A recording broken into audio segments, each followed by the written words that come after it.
Bueno, en esta noche Dios nos ha permitido que mi esposa traiga la palabra de hoy, así que les pido un aplauso por favor para ella y para el Espíritu Santo.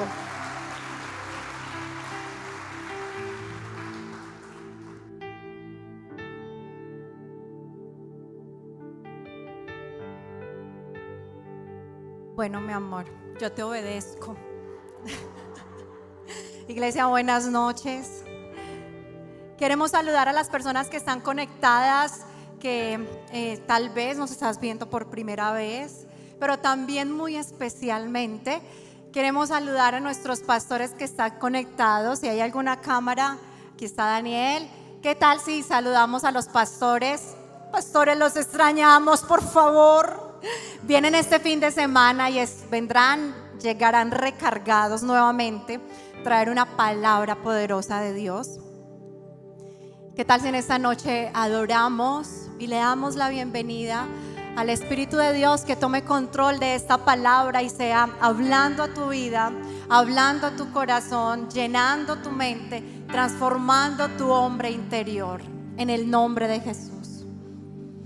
Si notas que aprendí a andar solo,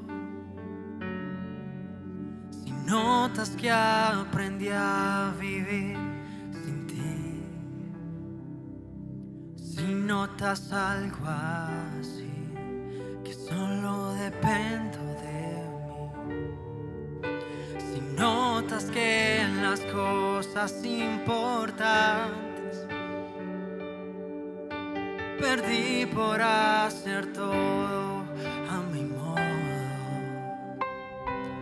si notas algo así, que solo dependo de mí, y corrígeme y hazme ver, hazme saber que no estoy bien. Háblame, no me dejes continuar, háblame que es por mi bien, háblame y hazme saber que yo estoy mal, háblame y por favor corrígeme, y aunque duela hazme volver al camino donde un día caminé. Háblame. Y en esta noche quiero compartirles acerca de una película que se llama Hasta el último hombre.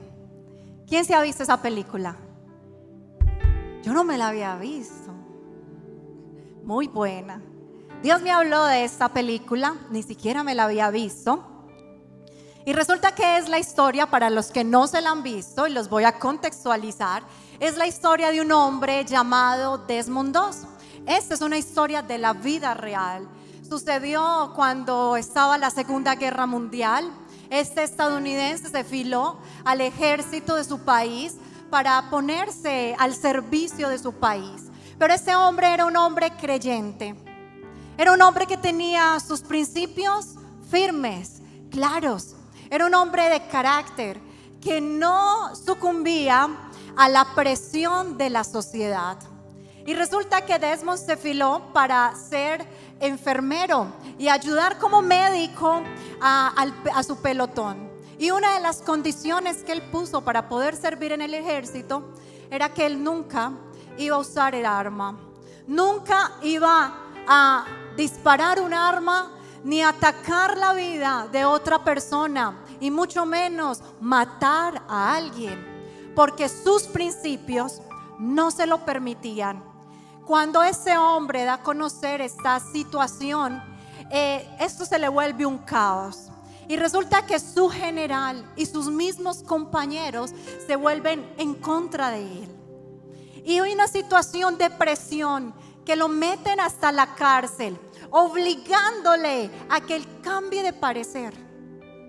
Pero él no lo hace. Él continúa firme con sus principios. Y a él le dicen: entonces si no usas el arma y no aprendes a disparar, no te llevaremos a la guerra, te quedarás. Y tú estás desafiando a la autoridad, así que te vamos a meter a la cárcel. Y le hicieron un juicio, pero en ese juicio este hombre sale libre. Y les toca al pelotón, al general y al ejército, les toca llevarlo sin armas. Pero resulta que en medio de todo esto, sus mismos compañeros se vuelcan en contra de él y le dicen, y lo menosprecian, le dicen que él es un cobarde. Y en medio de la noche le dan una fuerte golpiza que vuelve su cara llena de morados, de sangre. Este hombre lo agreden brutalmente, lo menosprecian, le ponen trabajo forzoso para aburrirlo, porque sus compañeros lo veían como una amenaza, porque no pensaba igual que ellos. Y resulta que cuando Desmond va a la guerra, se convierte en una ficha clave para salvar a los que le hicieron daño. Él nunca se defendió, y cuando tuvo la oportunidad de hacerlo, su general le pregunta: dime, ¿quiénes fueron los que te agredieron? Dime, ¿quién te hizo eso? Y él dijo: nadie, me caí de la cama. Y nunca señaló a sus agresores, y tuvo la oportunidad de hacerlo. Y esto es un comportamiento poco convencional de Desmond II. Yo creo que, no sé, pero el comportamiento normal del ser humano cuando lo agreden, ¿cuál es? Defenderse, ¿sí o no? Yo me defiendo. Si me atacan, yo también doy. Yo no me dejo dar. Y resulta que este comportamiento de Desmond hasta parece que tuviera estupiditis aguda o crónica. Algo le pasaba a este hombre, porque él nunca se defendió y siempre mostró bondad. Siempre mostró compasión, a pesar de que nunca fueron así con él. Y es que hay algo en la vida que a mí me ha parecido muy difícil, y son las relaciones interpersonales. Pero de esto nos da cátedra Jesús. Jesús nos enseña cómo tener buenas relaciones. Él vino al mundo a enseñarnos cómo relacionarnos con nuestro prójimo y cómo relacionarnos con Dios. Y cuando Jesús estuvo acá en la tierra, también tuvo amigos. Y tenía amigos cercanos, pero también estuvo rodeado de mucha gente. Y tuvo a Juan, a Pedro, a Lázaro, a María, amigos cercanos de Jesús. Y por eso, cuando una de las cosas que Jesús vino a enseñarnos fue a reformar. Cuando Jesús vino acá a la tierra, vino a reformar. Y tú dirás: ¿a reformar qué? A reformar el hombre interior de cada persona. Por eso sus discípulos pensaban que Él, Jesús, venía a liberarlos a espada, a ser un guerrero como David. Pero no, Jesús vino a cambiar nuestro hombre interior, porque las costumbres del hombre religioso de esa época era que ellos se creían los mejores. Estamos hablando de los fariseos. Eran los hombres que enseñaban la palabra, los hombres religiosos de la época. Y ellos eran hombres honorables. Ellos daban ejemplo. Ellos se creían más que los demás y menospreciaban al pueblo. Al pueblo lo veían como si fueran basura, como si Dios no quisiera estar con ellos. Pero cuando Jesús vino a reformar las relaciones, vino a dar los principios morales sobre cuales nosotros como creyentes debemos vivir. Así que ponte sobre tus pies. Vamos a hacer una dinámica. Vamos a hacer un ejercicio más bien. Y te vas a sacudir. Y cuando Jesús vino a la tierra, Él se sacudió de la hipocresía. Sacúdete de la hipocresía. Él se sacudió de la falsa humildad. Pero ¿sabes qué, iglesia? Sacúdete del fariseo que llevas dentro. Sacúdete. Y resulta que Y tú dirás, ¿qué es eso? ¿Qué está diciendo esta mujer? Esta mujer me está insultando. Pero no, esto es broma en realidad. Lo que te estoy queriendo decir, puedes tomar asiento. Lo que te quiero decir en esta noche es que en algún momento de mi vida yo también fui una farisea. ¡Ay! ¿Cómo así? ¿Y esta mujer cómo así que fue una farisea? Sí.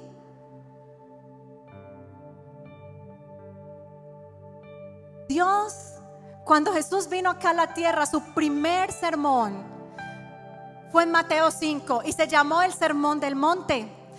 En ese Sermón del Monte Jesús comparte acerca de las bienaventuranzas y habla y comienza a decir quiénes son las personas verdaderamente felices.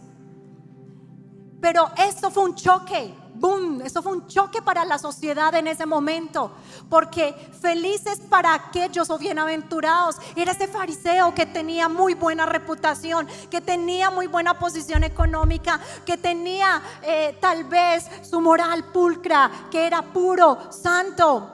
Pero Jesús dijo, no, yo no vengo por ese tipo de personas. Y lo que Jesús rotundamente tal vez nunca pudo acercarse o relacionarse, porque siempre rechazó, fue a los fariseos. En Mateo 23 tú puedes encontrar cómo una y otra vez Jesús le dedica ese capítulo solo a los fariseos. Y yo creo que todos en nuestra vida hemos tenido en algún momento algún comportamiento de fariseo. Hemos sido duros con nuestro prójimo. Hemos juzgado, nos creemos tal vez mejores. Y hoy Jesús viene a decirnos, no, hoy quiero implantar en ti el diseño del reino. Hoy quiero enseñarte a ti cómo Dios desea ver en nosotros ese comportamiento que abre los cielos, o que más bien trae el reino de los cielos acá a la tierra. Y mira lo que dice en Mateo 23 del 2 al 3. Dice, los maestros de la ley religiosa y los fariseos son los intérpretes oficiales de la ley de Moisés. Por lo tanto, practiquen y obedezcan todo lo que les digan, pero no sigan su ejemplo, pues ellos no hacen lo que enseñan. Lo que Jesús estaba diciendo es, hey, escucha lo que ellos dicen. Sí, es mi palabra.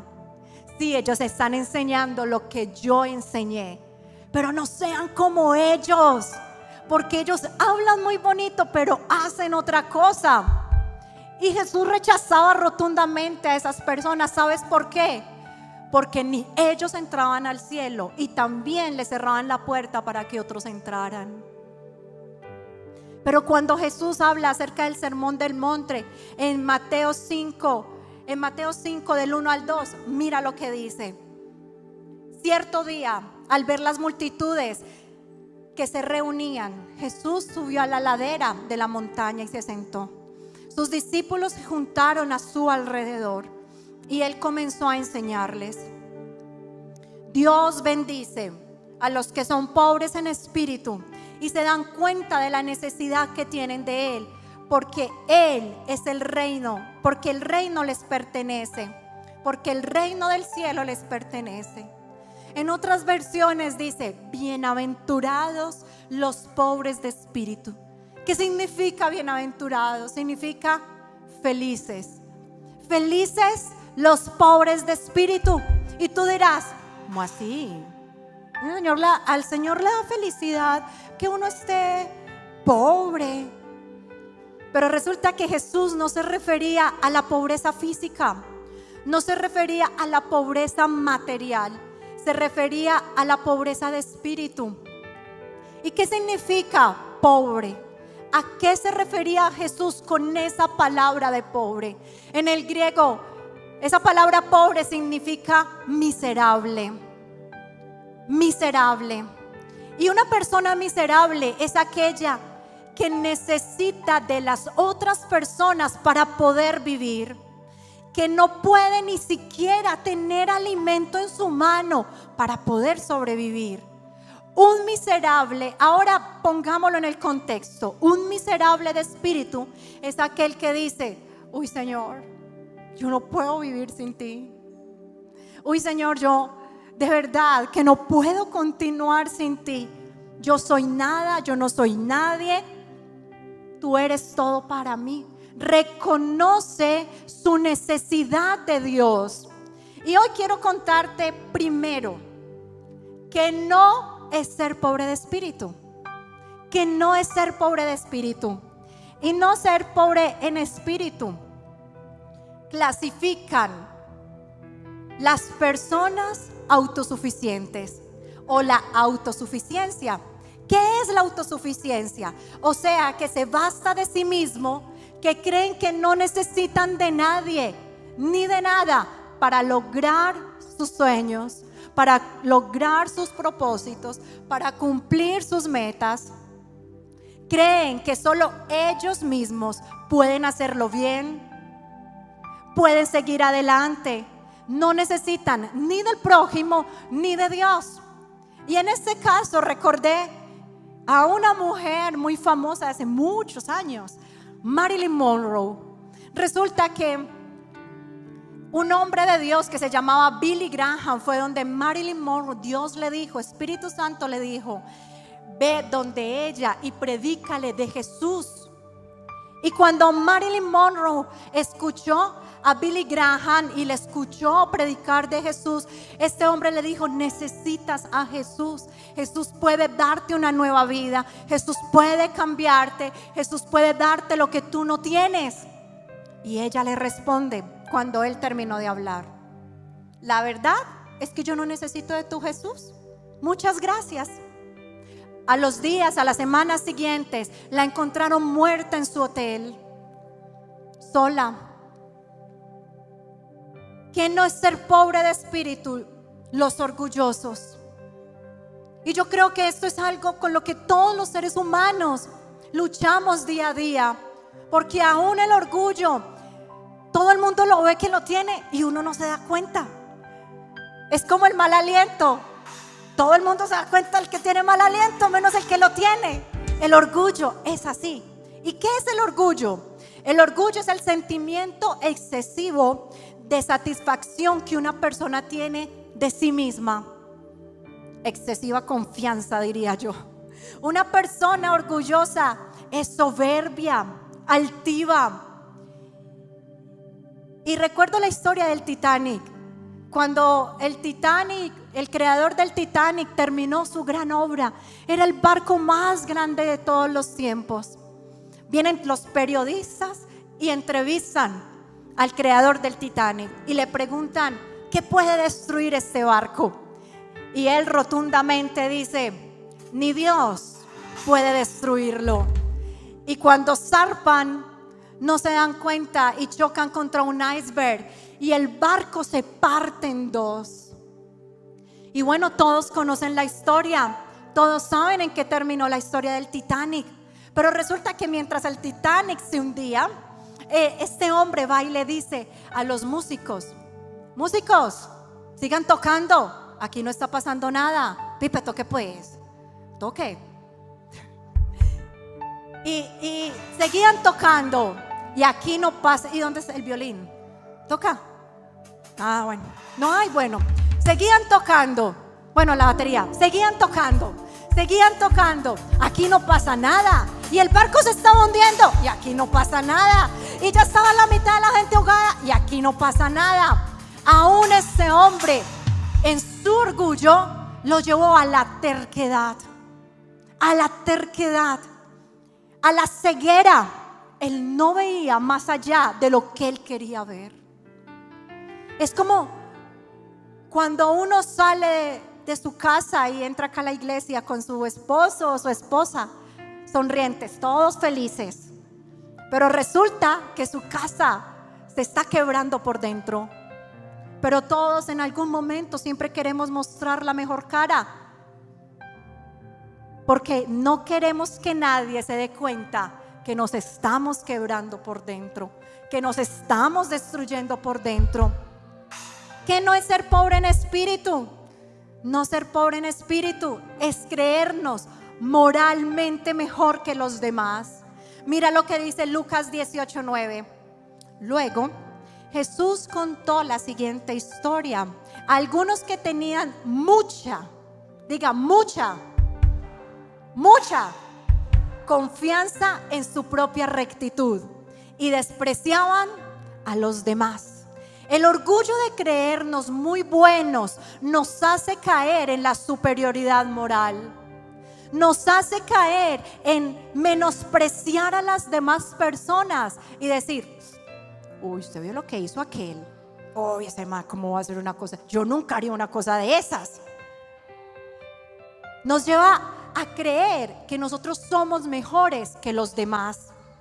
Uy, es que no, ese vil pecado. En cambio, yo no sé si usted ha tenido ese tipo de conversaciones con personas que tú terminas sintiéndote que tú eres el peor gusano, que tú eres el peor pecador, porque ellos son muy buenos y muy santos.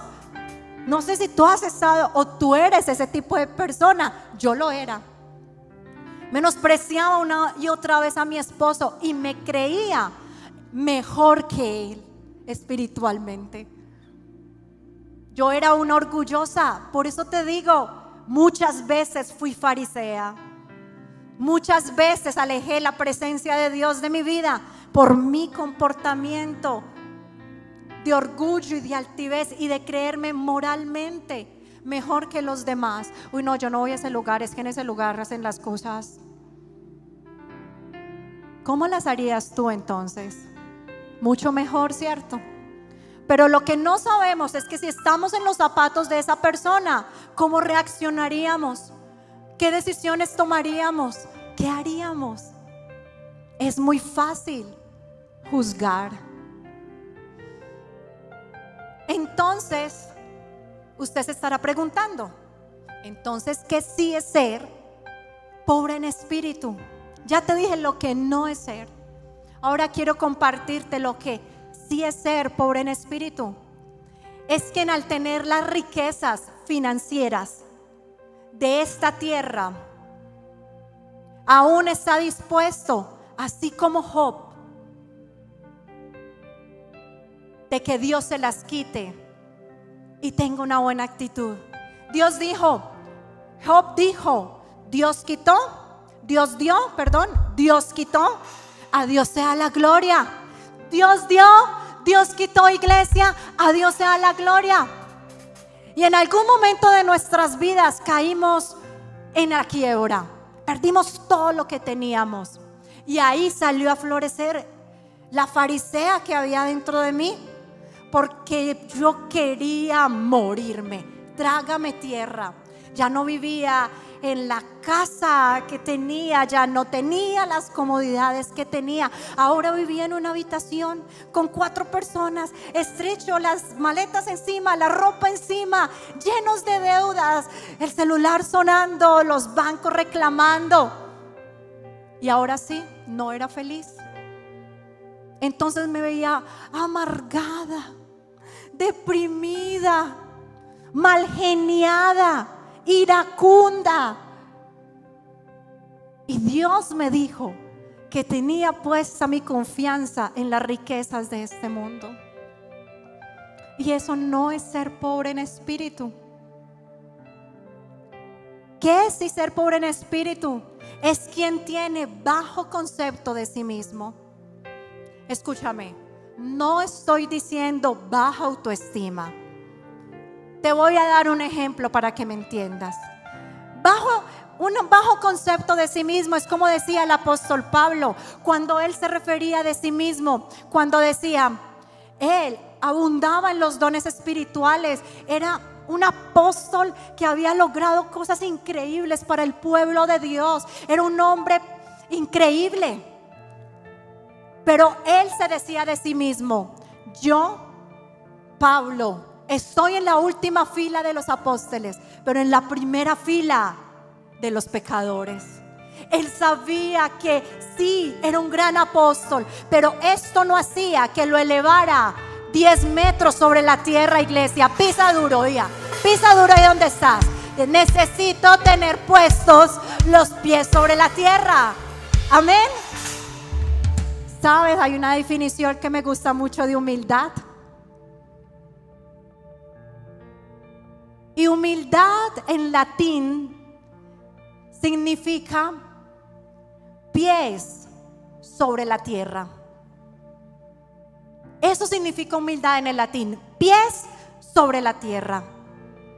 Y cuando uno siente que se está elevando y que yo soy muy bueno y que a mí me sale todo y que yo tengo mucha plata, tal vez muchas riquezas, y Dios está conmigo tal vez, entonces Dios dice: no, un momentico, mi deseo es que seas pobre en espíritu.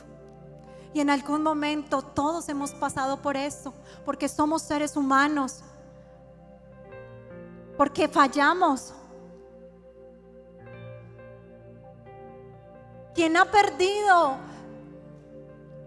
toda confianza en su propia justicia y confía en la justicia de Dios, quien no quiere hacer justicia por sus propias manos.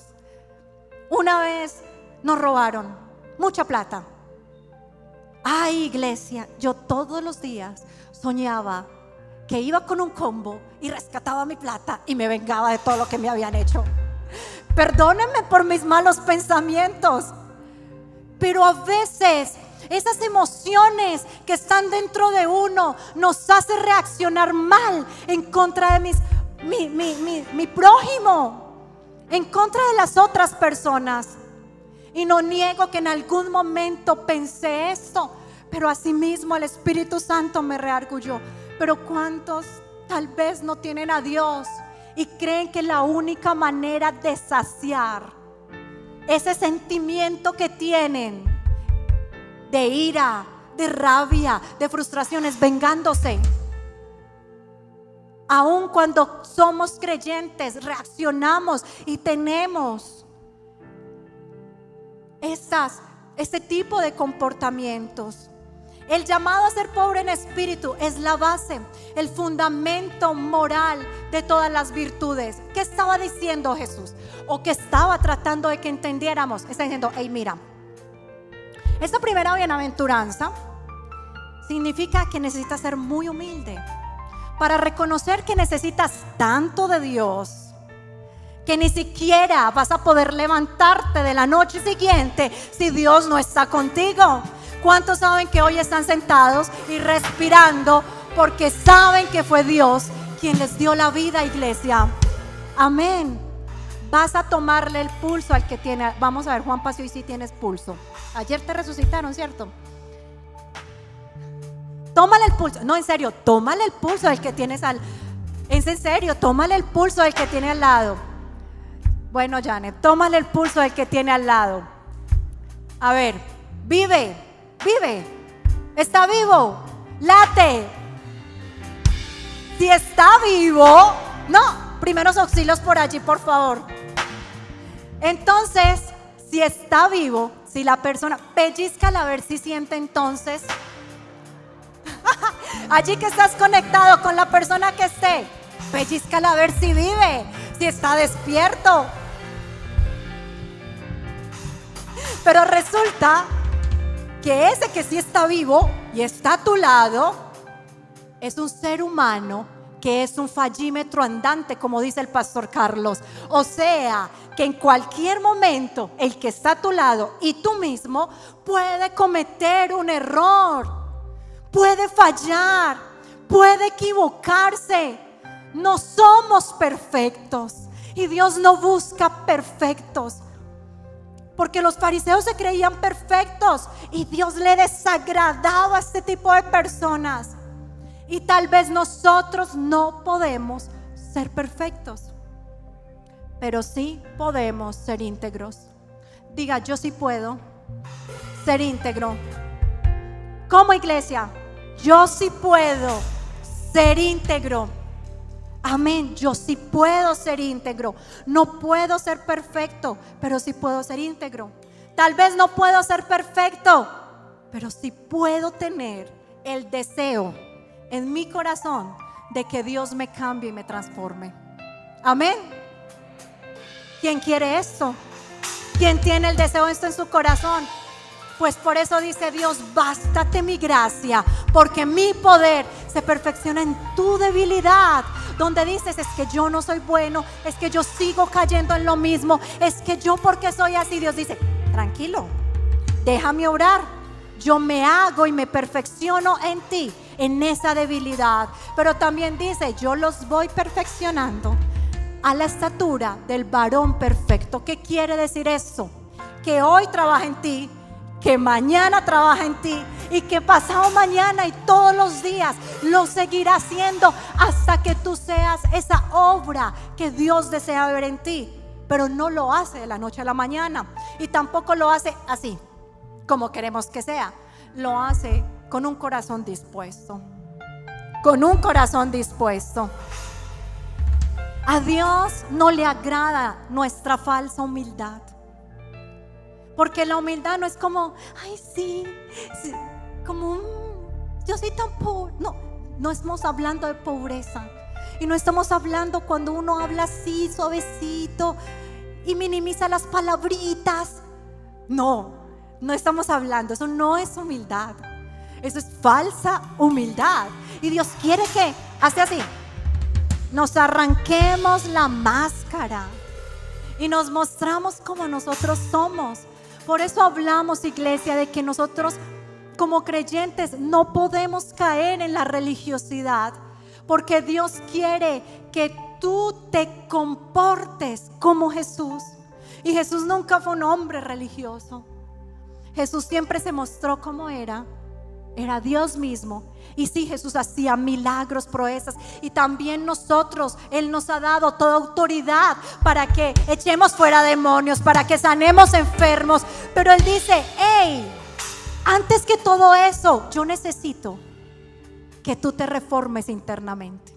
Porque antes de que Jesús le enseñara a los discípulos echar fuera demonios, les enseñó a cambiar sus vidas interiores, a ser reformados internamente en su manera de pensar y en su manera de actuar. Así que nosotros como creyentes estamos llamados a que estemos en sociedad.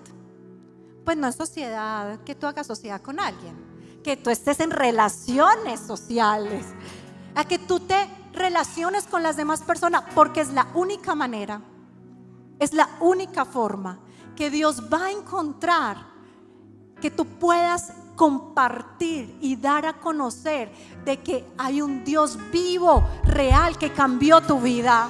Y nosotros, la mejor manera de evangelizar, Juan, es nuestro testimonio, ¿cierto? Juan y Paula, que son grandes evangelistas, nuestra mejor manera de evangelizar es nuestro testimonio. Pero yo quiero decirte algo, eso está bien, pero mucho mejor y más que bien está cuando tú das testimonio con tu vida misma. Porque tú puedes saber muchos versículos bíblicos, puedes conocerte la Biblia, puedes ser muy ungido, iglesia, pero si tenemos comportamientos de rechazos en nuestro prójimo, de ser tóxicos en nuestro momento de trabajo, en nuestro área laboral, de respetar tal vez a tu esposo, a tu esposa, a tu empleador, a tu jefe. Dime, ¿qué está hablando más? ¿Tu boca o tus acciones? Dale poder a tus palabras con tus acciones. Iglesia, dale poder a tus palabras a través de tus acciones. Porque tal vez hablar no sea muy fácil. Venir a pararse y hablar tal vez sea muy fácil. Pero créeme, desde hace un tiempo para acá vengo trabajando en ese comportamiento que Dios nos pide en Lucas 6:27. Y mira lo que Jesús nos pide, porque las relaciones interpersonales no son fáciles. ¿Sabes por qué? Porque cuando tú te relacionas con la gente, tú vas a encontrar el que te lleve la contraria y a ti no te guste. Vas a encontrar un jefe, tal vez, que no te va a hablar bien. Vas a encontrar tal vez un amigo que te va a dar la espalda. Y son cosas que van a pasar en la vida cuando nos relacionamos. Dios no nos ha llamado a ser unos llaneros solitarios. No, Él nos ha llamado a tener relaciones con las personas. Por eso Jesús decía: no dejes de congregarte, como algunos tienen por costumbre. Y yo le preguntaba a Dios: Señor, ¿tú por qué mandas esto, a que la gente haga esto como un mandato? Y Dios me explicaba y me decía: porque cuando todos estamos juntos es cuando nos pulimos unos con otros, porque somos como lijas. Tal vez no te gusta el que está sentado a tu lado y ciertas acciones, pero eso es lo que te hace verlo a través de los lentes de Jesús. Y mira lo que dice Lucas 6:27. A los que están dispuestos a escuchar les digo, míralo cómo empieza Jesús, porque Él sabía que lo que iba a decir no se lo iban a recibir bien, porque Él estaba reformando, cambiando las costumbres. ¿Cuántos están dispuestos a escuchar lo que voy a leer? Ojo pues, lo que voy a leer no es fácil, pero sabes, tenemos al Espíritu de Dios. Él nos ayuda, porque en nuestra propia humanidad la verdad es imposible. Dice: amen a sus enemigos. Amen a sus enemigos. Hagan bien a quienes los odian. Bendigan a quienes los maldicen. Oren por aquellos que los lastiman. Si alguien te da una bofetada en la mejilla, ofrécele la otra. Si alguien te exige el abrigo, ofrécele también tu camisa. Dale a cualquiera que te pida. Y cuando te digan las cosas, y cuando te quiten las cosas, no trates de recuperarlas.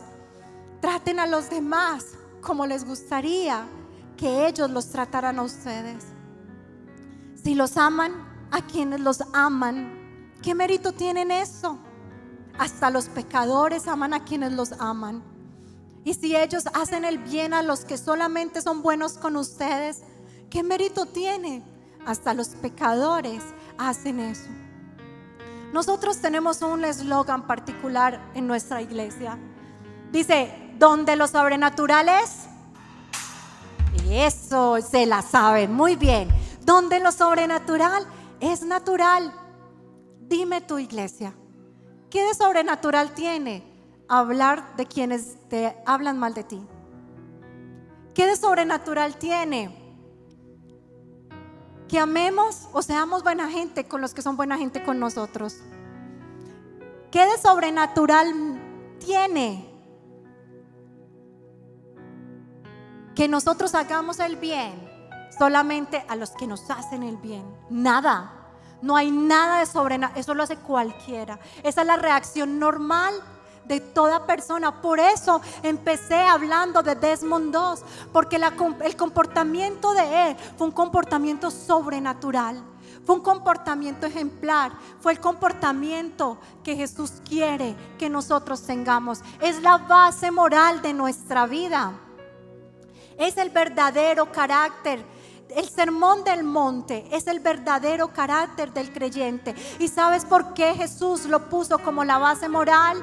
Porque la base y el fundamento de las demás bienaventuranzas, porque sin ellas las otras no pueden cumplirse. Las siguientes bienaventuranzas están en perspectivas de la primera, que son pobres de espíritu. ¿Por qué? Porque si tú no eres pobre de espíritu, no vas a llorar. Porque la siguiente bienaventuranza dice: bienaventurados los que lloran, porque ellos recibirán consuelo. Y ¿cómo así es que a Dios le gusta verlo feliz a uno cuando llora? Pues no, Dios no se está refiriendo a ese tipo de lloro. Se está refiriendo al que llora porque tiene tan contristado su corazón, porque le falló a Dios, que llora de arrepentimiento genuino. Pero una persona que no es pobre en espíritu ni siquiera reconoce delante de Dios que pecó y que falló. Cuando alguien es humilde y tiene pobreza de espíritu, tiene hambre y sed de justicia. Porque cuando una persona es pobre en espíritu, es misericordioso con otras personas. Porque tal vez cuando somos orgullosos, iglesia, no nos importan los demás. Los demás que resuelvan. Yo estoy bien, por mi parte bien. Los demás que resuelvan. Un pobre de espíritu. Por eso, cuando Jesús dice las siguientes bienaventuranzas, la primera es tener ese corazón reconociendo nuestra necesidad de Dios, reconociendo de que no somos nada sin Jesús. Y cuando leía ahorita que amen a sus enemigos, oren por los que tal vez tratan de destruirlos, quiero decirte cuál es la mejor manera de acabar con un enemigo. ¿Y sabes cuál es? Volverla amigo. Y si tal vez ya no se puede, y si tal vez esa relación ya se rompió, entonces si no podemos hacerlo con nuestras razones, hagámoslo mediante nuestras oraciones, como lo hizo Job cuando oró por sus amigos. Entonces Dios le restituyó hasta el doble. Porque ¿sabes qué pasa cuando tú oras por aquella persona que te hizo daño? Tal vez estás herido con tu cónyuge, tal vez estás herido con tus padres, tal vez estás herido con un amigo, una persona que te hizo daño, una persona que tal vez abusó de ti, o tal vez aún estás ofendido con Dios, porque tal vez Dios no ha cumplido muchas cosas de las que tú quieres. Y la mejor manera de poder desarraigar, o el mejor remedio de poder desarraigar de nuestro corazón la herida, la amargura y el dolor que te dejó una relación, es cuando oras por esa persona y tú le dices: Señor, yo lo bendigo, pero desde tu corazón. Y no dices: Señor, que cada quien reciba lo que sembró. Iglesia, ¿a quién le ha pasado eso? Yo lo he hecho. Que cada quien reciba lo que sembró.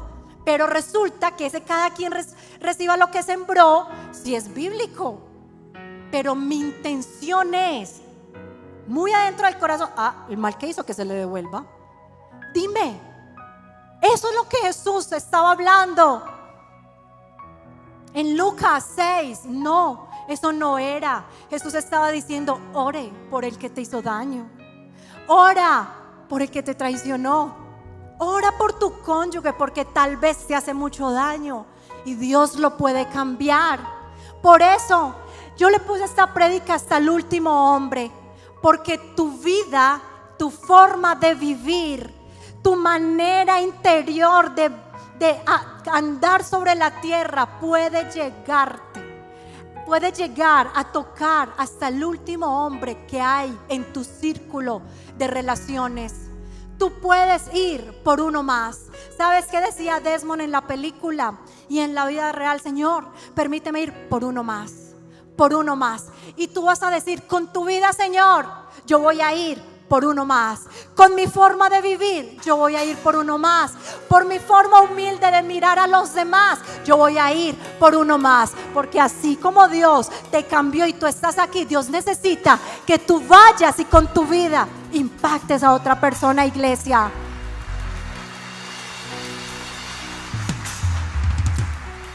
Para terminar, quiero decirte que los psicólogos comprobaron que una persona introvertida tendrá influencia por más de 10,000 personas toda su vida. Una persona introvertida tendrá influencia sobre 10,000 personas a lo largo de su vida. Esto quiere decir que es en promedio entre 5 a 6 personas diarias. ¿Tú te imaginas lo que puede suceder cuando tú eres inspiracional para otras personas? Cuando tu vida genera inspiración para otras personas y tú generas influencia socialmente saludable con las personas y las personas ven en ti el Jesús que verdaderamente hay en la Biblia. ¿Saben lo que puede suceder? Iglesia, le cambiarás la vida a una persona o a cientos de personas que estén contigo. Iglesia, ¿tú entiendes lo que yo estoy diciéndote esta noche? Estoy diciendo que tu vida puede ser de inspiración para muchas personas, pero vive a través de los ojos de Jesús. Y dile en esta noche: Señor, yo quiero menguar para que tú crezcas. Hay un clásico de la música cristiana, y ese clásico dice: Señor, yo quiero menguar para que tú crezcas más en mí. Y yo te pido que te pongas sobre tus pies y dile: Señor, yo quiero menos de mí y más de ti. Señor, yo voy a ir por uno más.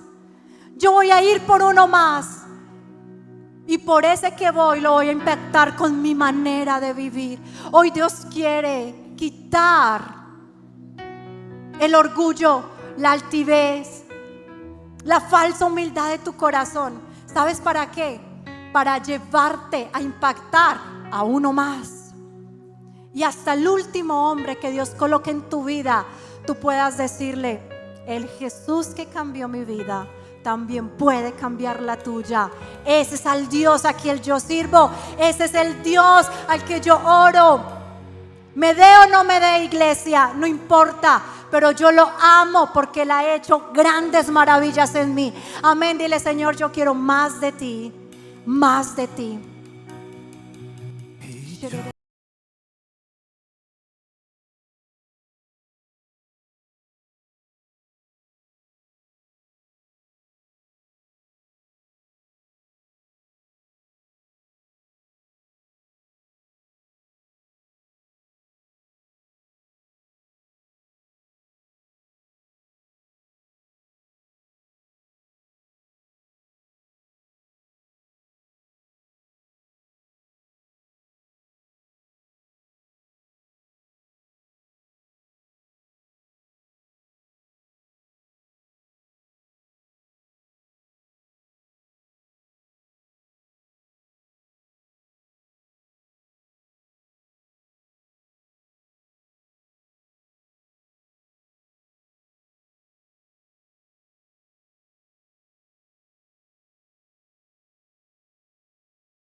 Noche, iglesia, los bendigo. Los bendigo con una relación más profunda con el Espíritu Santo. Los bendigo decretando que hay menos de ti y más de Jesús en tu vida. Los bendigo con relaciones saludables. Los bendigo con el amor de Jesús, declarando que cada día te irás perfeccionando a la mejor obra que hay en este mundo, que es nuestro Señor Jesucristo. Los bendigo en el nombre de Jesús. Amén y amén. Iglesia, Dios los bendiga. Muchas gracias.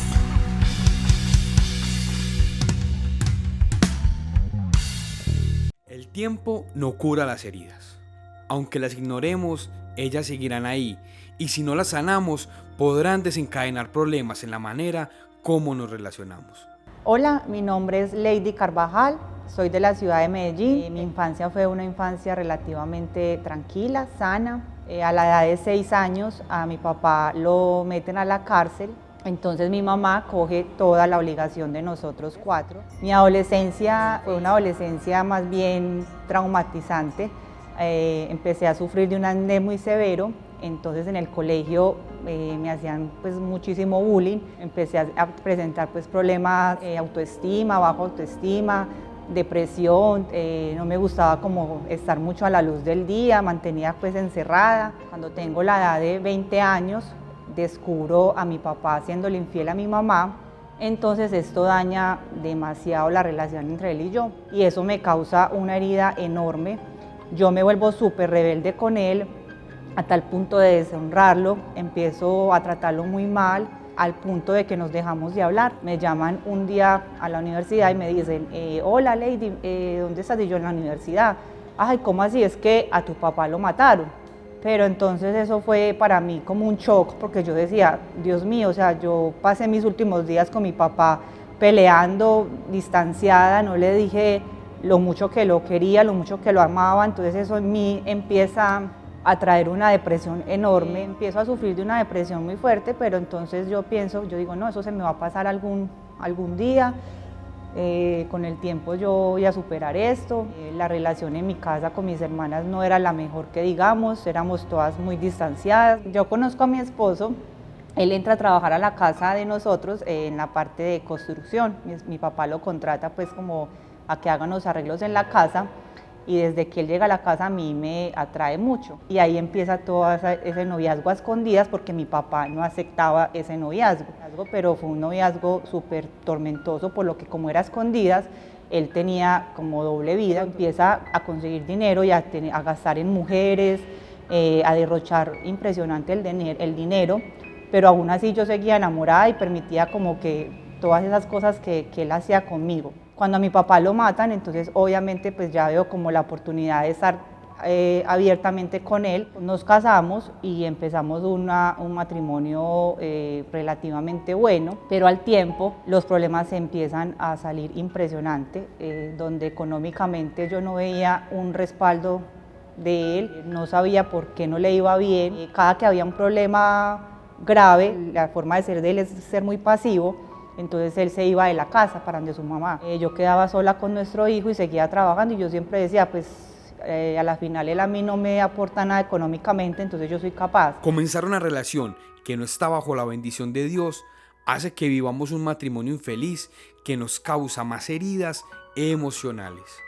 Mi hijo se empieza a enfermar, hubo una separación que duró 8 meses. Nos separamos 8 meses, él se fue de la casa para donde su mamá. Entonces yo lo llamo a él, le cuento que el niño está hospitalizado, que está muy mal, y él llega al hospital y el niño inmediatamente se alivia. Entonces me dicen los doctores, él lo que tenía es papitis. Decidimos otra vez volverlo a intentar y empezar pues como otra vez a restaurar la relación, pero era muy difícil, o sea, ya habían demasiadas heridas, yo siempre fui súper dominante, entonces le echaba en cara a él que todo lo que teníamos era lo que mi papá nos había dejado. Nunca le di como esa confianza de que fuera el líder y la cabeza del hogar. Cierto día pues yo ya empiezo a sentir que la depresión se está como apoderando demasiado de mí. Siempre fui una mujer que le gustó trabajar, y de un momento a otro empiezo a sentir mucho desánimo, no tengo ganas de hacer absolutamente nada, pero cuando me casé las migrañas eran impresionantes. Yo empecé a sentir un desespero, yo ¿por qué siento esta tristeza tan grande? Yo no siento emoción de ver a mi esposo, yo no siento emoción de ver a mi hijo, o sea, yo ya estaba totalmente como en un hueco. Que un día me levanto y teníamos demasiadas deudas, nos habían llamado de todos los bancos, teníamos un leasing de un carro y nos iban a quitar el carro, o sea, estábamos al tope de las deudas. El enemigo solo viene a matar, robar y destruir. Lady estaba siendo acechada por este. Hasta que ese día entonces yo digo, no, yo no puedo más con el matrimonio, yo no puedo más con mi vida, yo no quiero más migrañas, yo quiero que eso termine, así Señor que yo necesito que cuando yo me tome estas pastillas, yo ya no me despierte, yo ya necesito descansar, yo ya quiero estar lejos de todo mundo. Y pienso también, pues ahí mismo, la solución para mi esposo es esa, que yo me muera, él reclama como los seguros de vida y así pagan deudas y empiezan otra vez como una vida. Pero entonces me despierto muy angustiada porque yo digo, pero ¿cómo no me muero si yo me tomé esto, si yo se lo dije a Dios? Yo renegaba horrible de Dios, yo no creía en Dios, yo decía, si Dios existiera a uno no le pasarían estas cosas. Entonces lo que hago es ponerme una bolsa, me pongo la bolsa, me la aprieto y empiezo como a asfixiarme. Y en ese momento suena el timbre de mi casa y era mi hermana menor que me dice que mi esposo estaba muy preocupado porque no le contestaba el teléfono, que algo raro estaba pasando. Ella me ve pues llorando muy impresionante, y ahí es donde se dan cuenta que yo sufro de esa depresión y que el enemigo me tenía tan atrapada. Así que los médicos le dicen a mis hermanas, métanla a una internenla porque ella está muy mal, pero pues gracias a Dios ellas no me internan, sino que les dicen que no, nosotros la vamos a ayudar y ella va a salir de esto.